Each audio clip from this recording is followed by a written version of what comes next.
All right, let's try that again. And hopefully, this time my audio actually works. You guys will have to forgive me. I mean, what is Monday without some technical difficulties? Am I right?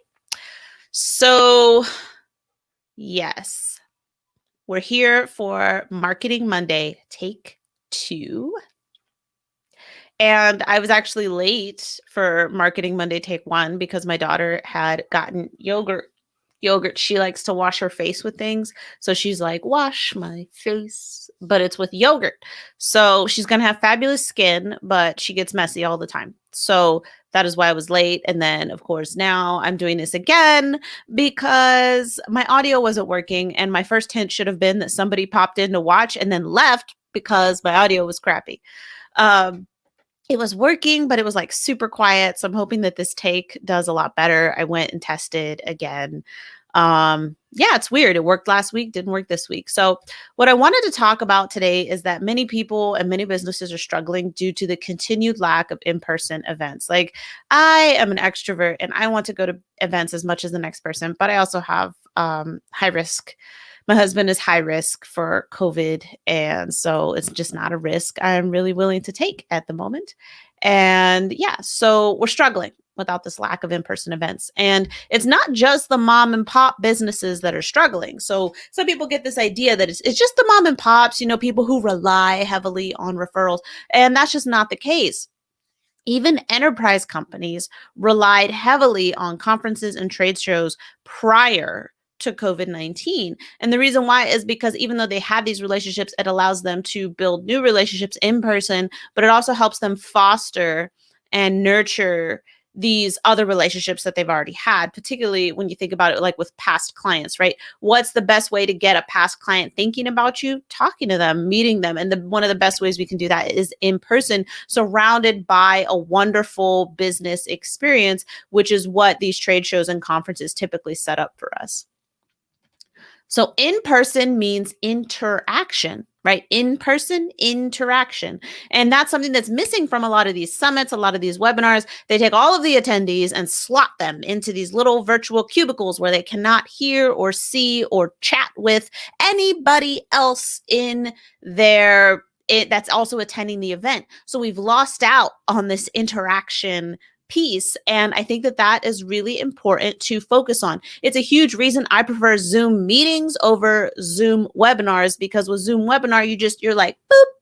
It's almost like you're on some sort of timeout because you're sitting there and you're not allowed to talk to anybody and you don't get any interactions.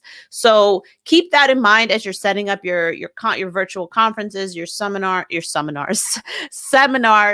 webinars, summits. I think that's what it was. Seminar was supposed to be summit and webinar. Anyway, but just keep that in mind as you're setting these things up. I really love the breakout rooms that I'm seeing from some of these events. They'll set us up in breakout rooms. I've been in breakout rooms with like 5 people. Just on Friday, I was in a breakout room with one other person. So we got like a quick one-on-one, which I thought was really cool. So just make sure that you consider that sort of thing. People like to go to events to interact. If you take away my ability to interact, I'm probably just going to bounce out. It becomes very boring very fast. And then in person means we can touch things. This is also missing. And I think that when you have an event, particularly when you're asking people to pay for something, work it into your budget to send them something. Send them anything. Maybe make it a part of your sponsorship deal with your sponsors, where they get an opportunity to send something to your attendees, something that really helps them be top of mind. Like if you really can't think of anything related to your webinar, your virtual event, or something that could be sent, you could always send them a coffee mug, right? Like I use coffee mugs for tea. Everybody drinks tea, coffee, whatever, something, even if it's non-caffeinated tea, they drink it, and having a nice mug is a great way to go.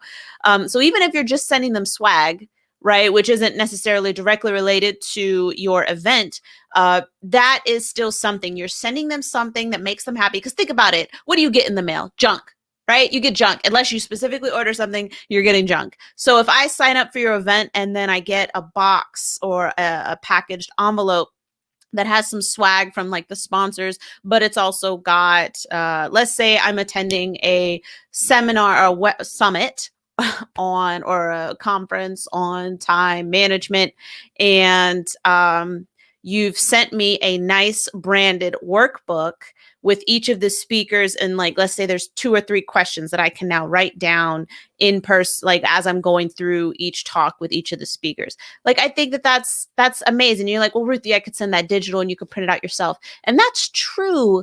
But there's just something about like somebody sending it to you and now you can fill it out. Okay, so don't underestimate that. So the other thing I wanted to mention is virtual reality events. Even if you're having your summit on a traditional platform, your conference on a traditional platform, don't underestimate the value of, let's say, like a meet and greet, or just like even like a networking mixer that you could hold in a virtual reality space. I really like Altspace VR for this because they have options for you if you can only log in via computer versus having like actual VR headset. I've gone to a few of those and they're a lot of fun. So I would say just something to consider as you're planning out your events for the next 12 months. So my big takeaways today: do not limit your attendees' interactions, whether that's letting them talk in the chat, if they can see each other, whatever it is, do not limit their interactions, because nobody wants to feel like they're just stuck in this little box on timeout during your whole conference, webinar, workshop, whatever it is. And then ask yourself, is there a way for you to send, if it's a paid event, especially, so just work it into your budget, talk with your sponsors, is there a way for you to send them swag or items related to the conference, the workshop, even if it's like a keepsake or something, right? Like if your conference is targeting women and you wanted to send them all something, bracelet, something, right? Like even that, because I'm telling you, when I get unexpected mail, I'm pretty freaking happy about it. Or, like, hey, you sign up now, and that could be something you use to encourage early signups for your event. If you sign up before this day, we will send you this, whatever it is that you've come up with. Okay. So if you can make it a workbook, you can make it a journal, you can make it jewelry, you can make it a coffee cup, you can make it swag from your sponsors, t-shirts, props, almost like, just think about it. I've seen people sending cooking kits, and if you attend this event, you can get these cooking kits. Maybe they don't send you the food, but they send you like a new cooking tool or something. Just think about how you could incorporate that level of creativity in your business to give people something to touch during your virtual event. Okay, so that is what I have for you today. That is Marketing Monday. Hopefully, if I go back and listen and my audio sounds right.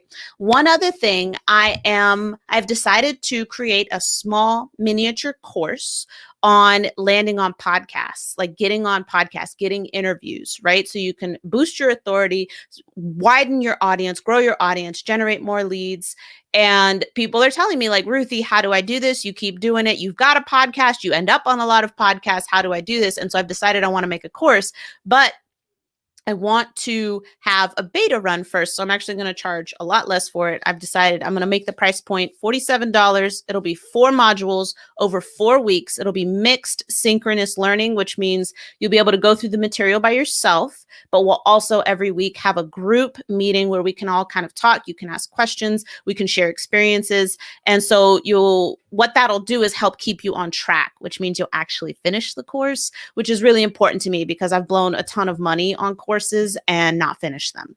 So I want to try and set up an environment in which your best interests are served, meaning that you actually finish the course and get everything you can out of it.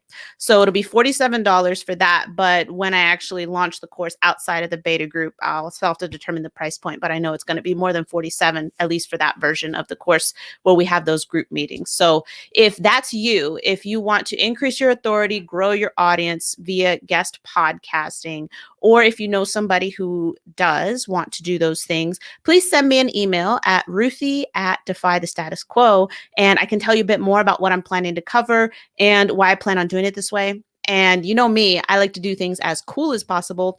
So I'll be hosting this on my own website, and I'm going to be building the course in Adobe Captivate, which means that I'm going to be able to offer you a lot more than this talking head experience, although I think I'm pretty good at the talking head. But there's going to be a lot of stuff built into the course because Adobe Captivate does some really cool stuff. So just let me know. I'm going to be emailing about it and posting about it and stuff, but I'm trying to get this off the ground, and I'd love to include you guys here in my group first. So that's it for Marketing Monday, and I'll talk to you next week.